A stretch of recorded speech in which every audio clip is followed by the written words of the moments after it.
Sige, ma'am. Kaya mo na yan, ma'am. Go! Kaya mo na.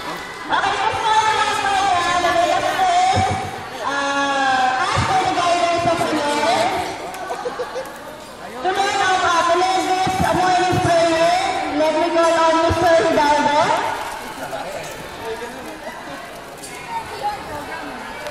Okay, let us pray. Hello.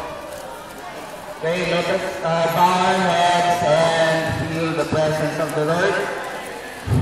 Father God in heaven, we thank you for this beautiful morning, for giving us a good ambience and weather. This morning we are about to witness the presentation of each class. I hope that the judges will be given a fair and according to their conscience grades or points, and give each participant energy, wisdom, and determination. All these things we ask and pray through Christ our Lord. Amen.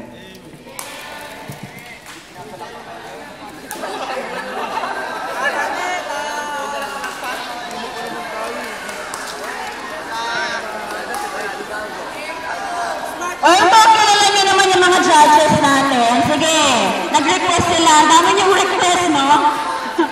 Our first judge is Mr. Makiling. Second, Mr. Galdan. And third, Mr. Hidalgo. Hindi, sige. So, Mr. Makiling, our first judge, is, of course, your PE instructor. He is very competent when it comes to your choreography and your performance when it comes to dancing and of course in singing. Third is Mr. Romel Galvan. Second is Mr. Galvan, who is ano bang pwede natin sabihin sa'yo? An expert in IT but not just in IT but of course in when it comes to knowing the do's and don'ts of your speech choir competition. Kumbaga, nanggaling na siya dito, paulit-ulit na. Di ba na, sir? And third, your chairman of the board, our chairman of the board, Mr. Lord Hidalgo. You're one of the English instructors, aside from me, and Miss Palma. I don't want to dwell on his, performance or knowledge when it comes to the speech choir itself because alam niyo na yan, kumbaga mas may pa siya sa akin, mas may edge, kumbaga, di ba, no? Okay. So again, your criteria for judging, 40% national originality, 30% voice projection, 20% mastery of the piece, 10% props and costume. And of course, every exceeding time, meron tayong deduction. 1 minute is equivalent to 1 point deduction.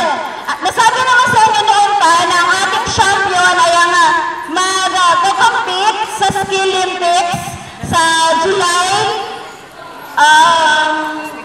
mga first week or within July period. Pero, napag-isyonan namin na kahit yung champion ang ilalaban sa Skill Olympics, kukuha din kami ng mga magagandang performances or mga ilang individuals per section or per session. So, meron pa yung pagkakataon na makapag-compete din sa Fairview branch. Okay? So, simulan na natin? Let the competition Let the competition